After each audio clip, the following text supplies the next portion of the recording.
See that Folsom Powerhouse, which stands before you, was built where the land drops into the river.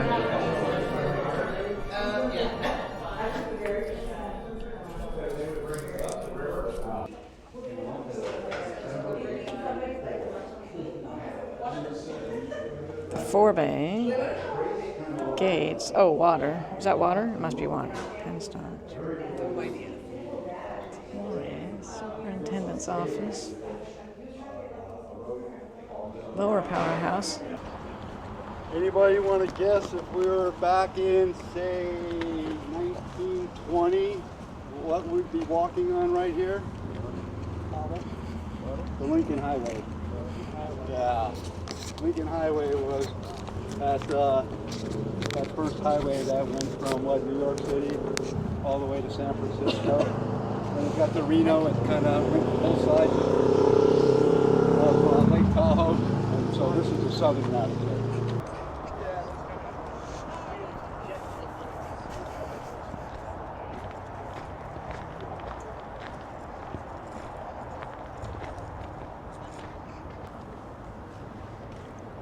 Alrighty.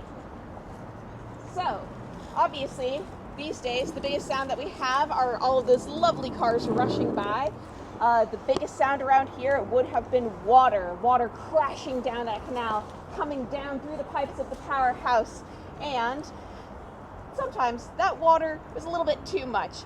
Has anybody been soaked a little bit by the rains that we've had so far this year? Yep. Well, obviously, back in the day, there was not the lovely Folsom Dam controlling the flow of water, and so during the rainy season, sometimes it would get to be a bit too much for the powerhouse to handle, and that is why we have these lovely spooky sluice gates. So those would be open to let the excess water out, and it would follow this tail race all the way down to the river.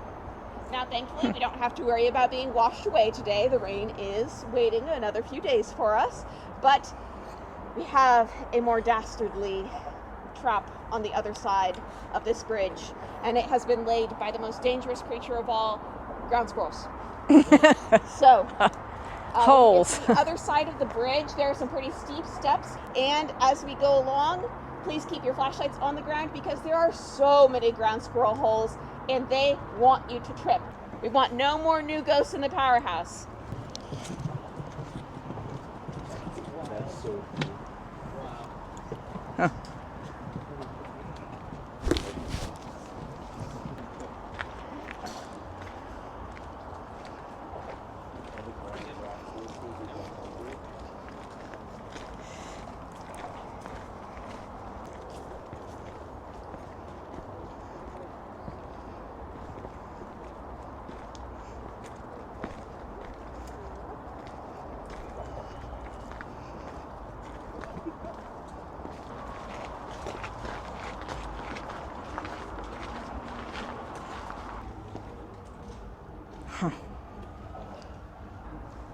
Back in the day, the powerhouse, it was state of the art. It was the cutting edge, the SpaceX or whatever of its time. So that meant there were very few places that they could get replacement parts if something broke. The replacement parts, if they had to order them, had to come from either the East Coast or all the way over in England. Back in those days, that would be a trip of several months. That's several months of your powerhouse not making power, sending it to Sacramento, which means you have nothing coming into your pocketbook. Not a great deal. So those two workers, something had broken in one of the turbines, a water wheel. And so they were pouring liquid metal into a cask to make a new water wheel for one of the turbines. And unfortunately, like all liquids, it splooshed. And it splooshed directly into their eye. And just like there was no way to get replacement parts, there was no hospital around here back in the 1890s either. So they had to travel all the way to Sacramento in order to see an ocular specialist. We don't quite know what their final diagnosis was. We don't think that they died, but safe to say these were not a very safe place to work. Now, if you want to spook yourself out, there is a button in the machine shop that you can go and press and maybe see the ghosts working a little bit tonight. You can also take a look in the superintendent's office, get a little idea of what it would have been like to work here. I like the desk. Yeah. Grandma has one just like it. That's a nice desk. Huh. The ghost button. So loud. No ghost button. So loud. All the banging and the bells. Where is it? All the time as well. There's no getting away from it.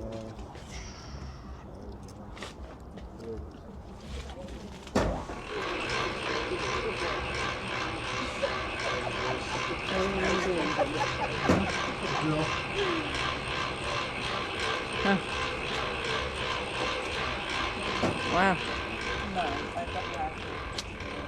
It's a good size. Yeah, feel free to look in the Wow, that thing the is windows. huge.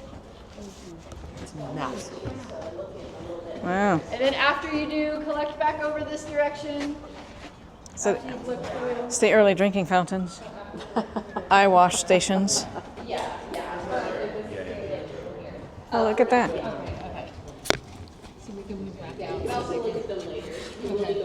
Wow. Hello, hello. We go back out. I'm the Winnebago. It comes from the top, then it goes down. Yep, it goes down from the top, splits into these two, and then you can see down that nice big hole. You ever have park people that go down in them to? No one's ever. She's like- monkeying or. I mean, if you can To me, it's figure out but if you can figure out what permit that would even be, let me know and we can see if I we can don't. let you I do it. have claustrophobia. Me too. OSHA would not approve. Yep. Because we got to talk about these pen stocks. These big old water tubes. That's what I like to call them. Water tubes. All right, so welcome to the turbine room or the pen stock room. These pen stocks would, there's a gate at the top. The other side of the gate was the forebay. Nice. So that was full of water. The gates would open, the water would dump down through these tubes, turn the turbines, and then that water would continue down through the floor another 20 feet and then go out of the building and back down towards Lake Natoma. So these were a very important part of the whole system, and as someone mentioned, very loud in here. Very, very loud. So a couple things happened in here that I want to tell you about. Sometimes, you remember those grizzlies up at the top that would catch all the debris? Sometimes things would slip through. Not full bodies. We don't have any stories of that. But like branches, those kind of things. And they could get lodged in the pen stock. So occasionally people would have to climb up in there to get anything out that got stuck. Of course, they would turn the water off first, right? But still, kind of a scary task to do. The other thing that they would have to do is through climbing, they'd have to climb through this window, and they would put a board. There's two little ledges on each side if you look in through that window. Two ledges, they would put a board in between, 20-foot drop below. They would step in onto that board and clean sediment out of the turbines themselves because dirt, debris, sediment, it gets stuck in there. And they got to clean it out so that it's running efficiently, right? These were the days before OSHA, as you can imagine. No personal protective equipment, right? You've already heard there's no eye protection. There's no rules about how you put your ladder up.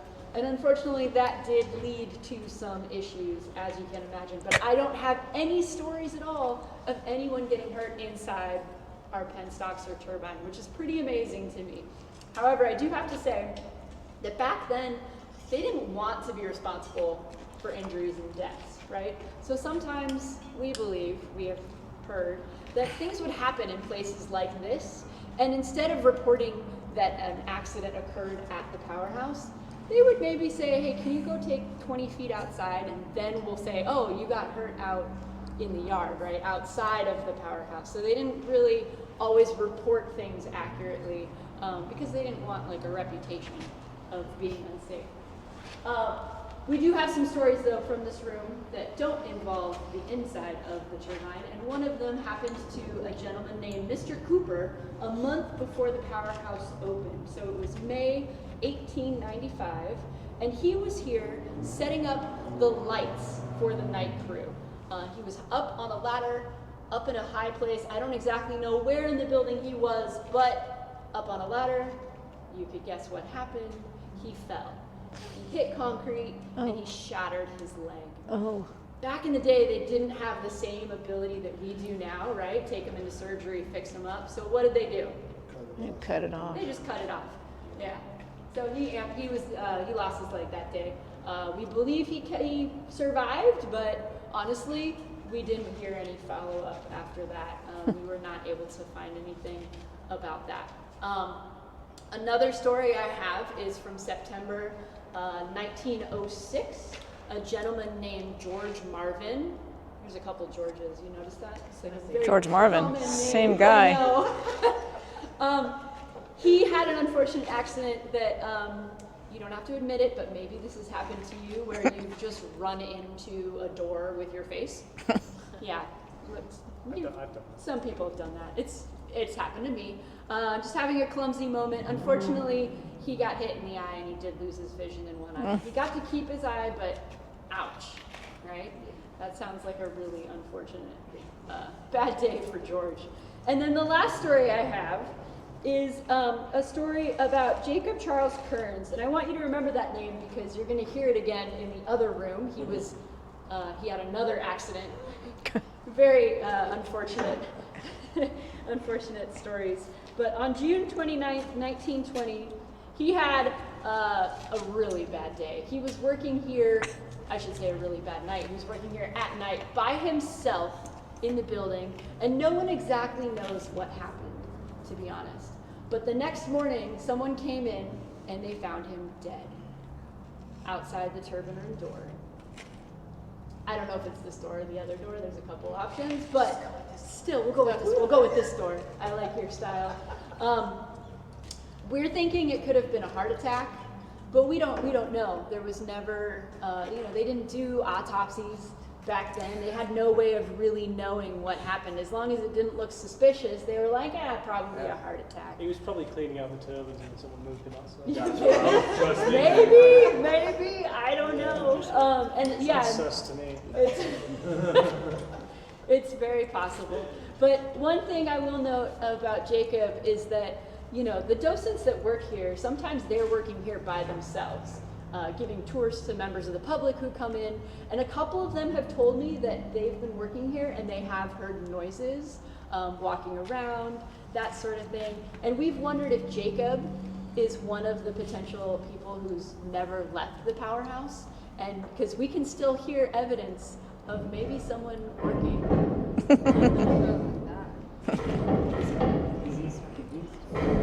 His timing is impeccable. Thanks, Jacob. Wow. A little behind the scenes, we just found out we could do this. Call upon Jacob and have him grace us with his sound effects. It is turning stuff, yeah. All right, we're gonna keep going to the Powerhouse. Yeah, you scared him off with the flashlight. We're gonna go behind the scenes now.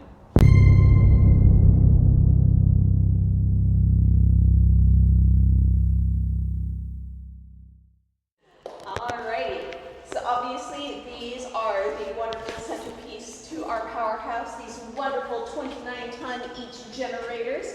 Now, obviously to make electricity, there are three main things that you need. I know that you know them. This room is amazing. Does anybody else know what the three main things you need to create electricity are? Water. Counting on you. Copper. Alright. Now we're all looking at you. Electricity. Right? We need a DeLorean and A flux capacitor. You need magnets and you need copper. Obviously, we got that movement from those lovely shafts coming from the big penstocks next door. And then the magnets, we have these lovely coil-wrapped magnets right here. And then on the inside, opposite of modern generators, we have these lovely copper bars. Now, those copper bars will be twirling. And they'd be twirling pretty dang fast. They would be doing 300 revolutions per minute. That means that it was going around 5 times per second. Very quickly. Now, it had to be that exact number because otherwise the electricity would have, I'm going to say, the wrong wiggles and squiggles to mesh with the wiggles and squiggles of the rest of the power grid, causing the power to bounce back hard enough to make these 29, I cannot stress that enough, 29 times each 300. generators jump. So, in order to prevent that, we have this lovely machine here called a governor. The governor is making sure that it is spinning at that precise speed all the time. Or at least, it's supposed to. Now, one day early in the Powerhouse's career, the generator for its governor just stopped working.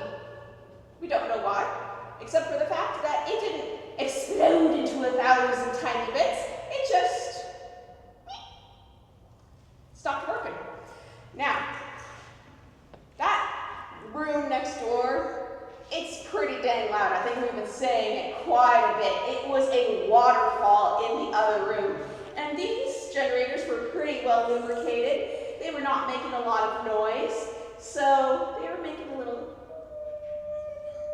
Now, if you've ever had a blender, you start turning up the speed on it, all of a sudden that little goes to. So think of how fast it would have to be spinning to be heard over the waterfall next door. And that's what happened when the two workers all of a sudden realized that something had gone wrong with generator 4. They came over and they were like, oh no, this is spinning way too fast. And then they realized they couldn't stop it, and they were really, really scared. They realized that that generator was going to keep spinning until it tore itself apart. And the story goes that as they were running out those doors that way, their escape was so narrow that the clothes on one of them was singed by the debris as they went out the door. Thankfully, they were both unharmed. The generator, not so much. In fact, the generator was in so many pieces that they didn't necessarily put it all back together. If you look up here in the ceiling, you will see some of those copper bars still embedded in the ceiling. That's scary. Yep. From here to there. And they're pretty sizable. I think that this big at least.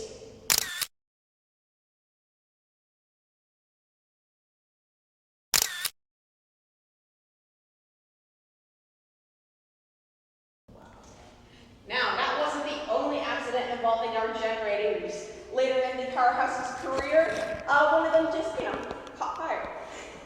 As we go past them later, you'll actually get to see the damage. And you'll also get to see one of the antique fire extinguishers that hopefully they had a more modern equivalent to put out the fire with. Now, one of our incidents involved a person. His name was Ralph Currier. In 1901, he was greasing the rings on the generator, and he was making sure that they were running smoothly. Unfortunately, he was greasing right next to where the electricity was coming off of the generator, and the electricity decided to misbehave. It short-circuited, jumping through his hands into the ground, and that was so much electricity that 800 volts sent him flying through the air, smashing against the door, and all the lights in the powerhouse went out. Now, since it had gone through his hands, Ralph was still alive. His coworkers were a little confused as to why there was a big thump and all the lights had gone out, but Ralph got up and started helping them bring the lights back on. He was still alive, and in fact, he wasn't even done with his workday. He decided, okay, I have massive burns on both of my hands from 800 volts of electricity. I've just been thrown 10 feet against the door, flying through the air like a very clumsy Superman. I'm going to walk a third of a mile that way to what was then downtown Folsom to Slaughter's Pharmacy to get some help. Thankfully, Slaughter's Pharmacy was named for Dr. Slaughter, who was much nicer than his name implied, and he was able to help Ralph. Unfortunately, there were some other places in the powerhouse where you could get into contact with that 800 volts to much more deadly effect. And for that, we are going to be going over to our control panel. Behind that pipe up there on the wall, it looks like there used to be like arch. It's the right there. The bricks go arched, and it looks like there used to Yes, I believe that there were actual Like there- doorways. We have some pictures that seem Oh. to indicate that the wall Okay. was open. Okay. There's several of them. Huh. What we have right of everyone is our control panel. This is a type of limestone called Tennessee marble, which was used Oh, to yeah. help separate the operators from the 800 volts of electricity, like Laura had just mentioned. In 1899, Jake Kerns, who we heard about earlier, did not have a good time working here, obviously, and I'm here to give you another story as to why. So, again, this whole control panel helps to keep the operators away from the 800 volts of electricity that was flowing right behind it, but these brass switches actually did contain electricity out of them. And as we learned earlier, electricity needs to go somewhere. And these brass switches contain the 800 volts of electricity, and these switches have to be closed very fast, which Jake Kerns failed to do. So as he opened it up, he took too long to close it, and the electricity actually jumped over, creating a really bright flash that temporarily blinded him, as this flash was way brighter than the sun. And as it temporarily blinded him, it actually burnt his left hand. So that is one story. These are why I think it's to be closed very quickly. I'm surprised Jake Kerns actually didn't quit after that. But No, he had to die. He died in somewhere. 1809, there was another man by the name of L Nickerson who accidentally did come in contact with one of the 800 volt cables, and he immediately died an hour after. As you can imagine, that electrocution is pretty gnarly. Yeah, they did try to resuscitate him for 3 hours after he died, but to no avail. Sadly, he did pass away, and his wife actually did try to sue Sacramento and the Powerhouse along with PG&E for a wrongful death at the workplace Jeez. for $50,000. And in 1909, that would equivalent to just under $2 million today. Yeah, it's a crazy amount of money, but sadly not enough to bring back her husband. As you walk down, you can see the burnt generator to your left. Oh. Oh yeah, yeah. Oops. That's crazy. It's a little toasty. You can also see the brushes that scrape the electricity off of those springs. Yes. All right, keep going this direction. Toasty. This is the main powerhouse. We call the other one the lower powerhouse. It's lower. I don't know if that's what they called it back in the day or not, but it's a little bit younger of a powerhouse. But I'm not going to tell you more than that. When we go inside, I'm going to have you look around and see what you notice. What's different between this powerhouse and that powerhouse, and then we're going to talk about it all as a group. But to get down there, we're going to do a solo walk in the forest. Between these two old buildings. Will be fun. Probably. I'm gonna go first. Laura's gonna be my gatekeeper, so she'll let you go one at a time. If you want to use your flashlight, you totally can. If you want the extra challenge of not using your flashlight, you don't have to. It's up to you. We do have some wildlife back here. We regularly see deer and owls, so keep an eye out for those while we go. And the other thing I'll ask is so that we don't startle any of those wild creatures. Once we go out this door, we're going to keep our voices really, really quiet. Sound good? Okay, then follow me.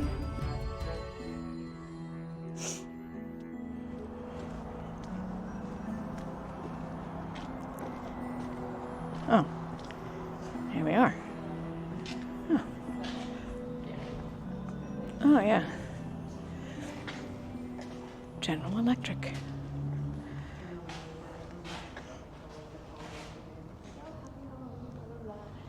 Are those ropes or cables? Ropes. Are they ropes? Oh, yeah, they are ropes, aren't they? Oh, yeah, I see that. Wow.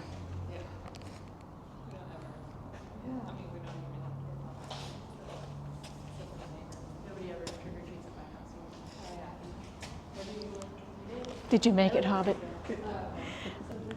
That's a monster rope.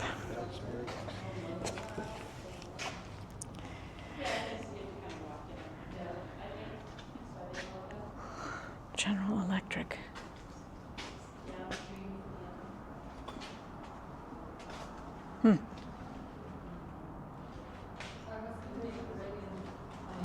do you notice? There's no big grand Tennessee marble panel, right? There's no big switches, there's no control panel. Yeah. The control panel is behind you. It's that little box with the one big switch. Oh, yeah. Much smaller. Much smaller. Is that one rope? That is all one rope. It is 2,200 feet long. It's made out of hemp. There's an example of, there's a chunk of it behind you. This is not the original rope. The original rope that was in here after the Powerhouse was shut down and before it became a state park, the rope was stolen out of here. People came, took chunks of it out, made rope swings out of them. Yeah. So the actual, this rope got replaced just a couple of years ago, maybe 6 or 7 years ago. So it's relatively new. This rope is much more slack than it would have been if it was in operation. This contraption here above me was used to tighten the rope. That way they should use it as a rope drive. Yeah, your generator here is definitely, you are right, this is more efficient. One thing about it, did anyone notice where the magnets are? Yeah. Where the copper is? Yeah. Yeah, what did you notice? They were reversed. They're reversed. Yeah, the copper's on the outside. Yeah. We found that was a way more efficient way of doing things. And then something else that you just said about efficiency. You remember those big penstocks and the other, the big huge tubes? This one does not have as much of a drop. The water comes in through the side. It goes from a bigger tube to a smaller tube, and then that drops down, right? The turbine is hiding right there in that smaller tube. I'm actually not sure exactly where it is in there, but it's in that section as the water kind of speeds up. However, that's not a 30-foot drop like in the other room, right? So the water coming out of here was, does anyone remember how many revolutions per minute? 300, yeah. Exactly. This was only able to produce enough speed to be 150 revolutions per minute. So something that the rope drive does is this Doubles your speed. wheel is 10 feet diameter. This wheel up here is 5 feet diameter. So it spins it So twice it as spins fast. twice as fast up here, right? Making that 300, which is what was needed for the electricity to then enter into the system without causing any problems. What else? There's one other really important reason why we have a rope drive with the generator way up here instead of the generator down there. Is there a governor down there anywhere? The governor used to be, but it's gone. Ah, somebody stole it. Governor disappeared. Scrap. I don't know, he ended his time in office. Retired. We can There's always a hope. platform down there that may be where it was, but I'm not sure. Safer in case of like a runaway, just drop the tension. That's fair. Yeah, so like the rope, you could control the tension, and Well, that's an interesting. if there's water, I mean, what happened when that one blew up? What happened to the water that was being pumped into it? The water, yeah, good question. I mean, the water would keep going past the turbines Oh, okay. until they close the gates. Okay. But yeah, until you can control the water, the generator is still getting spun. Yeah, okay. Even though it's exploded. Yeah. So water is an important detail. What's on the other side of that wall right there? Does anyone know? Oh, What's that way? the river, yeah. The river, what's now Lake Natoma. Lake Natoma didn't used to have a dam downstream, and it just had the historic dam upstream. It didn't have the big old Folsom dam upstream, and so the water levels changed drastically between different seasons. So drastically that if you look on that back wall, you can see some lines Yeah. that markate where the water line was. This bottom area used to fill with water. I believe Want it. a generator down there, you think? No, you don't want the generator in the water, right? You gotta keep those things separate. They So- can going even with this full of water. They couldn't, no. They had to stop the generator. They had to stop the whole operation when this was full of water. Yeah. Hey, do you want to go down there and look at it closer? Yeah. Yeah? How high above the river is this actually? The water level is probably 5 or 6 feet below the floor. Oh, okay. Over here. There's a doorway down there. What? If There's you're a little like doorway me down and you there. don't like splinters, don't drag your hands along these Oh. railings. What you're going to want to do is lift and then put your hands down. Don't drag. Ed, are you Otherwise, going? you'll get a present, a little souvenir. Ed, Powerhouse. are you going? Also, the stairs right here get steeper and closer together, so please be careful. Take it real slow. Yeah, it looks like that on the river. Yeah, feel free to go through. No bats, I checked. No bats. We don't want to wake them up. Are there bats in here? No, she checked, but there would It be. is a cul-de-sac. Oh, a cul-de-sac. It's another cul-de-sac. So. Don't get stacked up at the end. Oh, check it out. It's so cool. Oh, yeah. Oh, this is what you saw, Yeah. because we were just up there. Okay, back out. We'll come back in. Well, there's somebody behind Oh, me. never mind. Well, you can't, you have to kind of just like turn around and go back.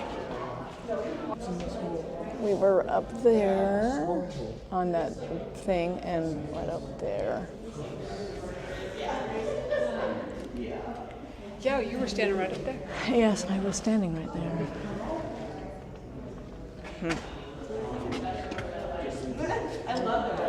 Yeah, all the flood years.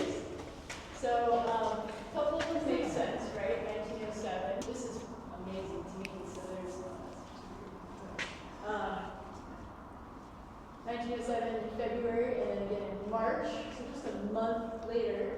And I think it's really interesting, 21 feet, because this is clearly not 21 feet from the floor. So they must have calculated how high up off of the river. At that time it was.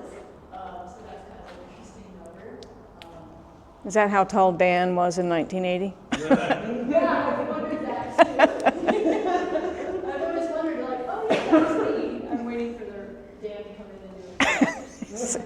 Related to Sasquatch or something. A couple other dates, 1986.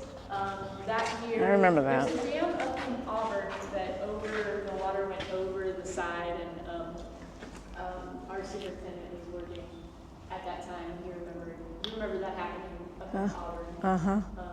Or he lived up in that area at the time. And then February of 2017, does anyone remember that storm? That was a pretty big storm. Something really big happened that year, right around this time, because of the storms. Do you remember what happened to Oroville Dam? Oh, yeah, that's right. It was 17. Same year. So there was so much water, Coming and over then here. after that happened, they released a lot of water out of other I just don't want to. areas because they were really worried about They were it. that close to losing it. Yeah, it was really scary, and I think they were very scared of that happening here and other places. So most reservoirs released a lot of water at that time. So, trick question for you: how do state parks decide when to release water out of Folsom Lake? They see too many people having fun. That seems to be the compulsion. That's what people think. Yeah. So it's Fish a trick runs. question because state parks has nothing to do with the Yeah. decision of when to let It's water the- out. DRW. Was that? DRW. It's the Bureau of Reclamation. Mm-hmm. Yeah. The other thing that goes into consideration is fish downstream of us. During the summer, they need to be cool. They need to be at a certain temperature, otherwise they cannot survive. And so they have to stay at that 68 degrees. And so there are several places along the lower American River where they're taking temperature on a really regular basis, like daily through the summer. And if it's 107 out, the water's warming up. They need to release more cold water downstream so that those fish survive. So we don't lose our fish. Yeah. The third reason that it's important to release water out of Folsom Dam is that the ocean is constantly pushing upstream, right? Every single tide, it's pushing its water up towards us. And if we were not pushing fresh water back, the salinity levels would creep up in through the delta and impact agriculture, impact so many things. So the salt water constantly needs to be pushed back out into the ocean. So, but I bring this up just to let you all know because it's a big misconception that state parks has anything to do with how much water gets released. We don't. Oh, there's a door. Where does that door go? I think that door leads to the, when we go outside, you'll see that there's some sort of walkways where you can see the tiny forebay for this. All right, so if you want to take a look at the forebay. Huh. Oh, yeah.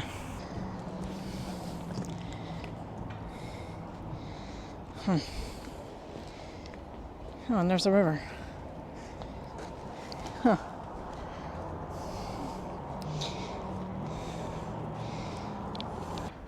Oh, so you guys went right by it.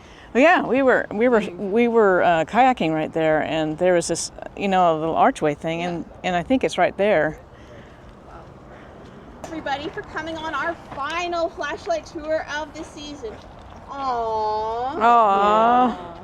Well, we will be back again next year, and thankfully, in the meantime, the Powerhouse is open. Other than that, thank you all very much, and have a wonderful night.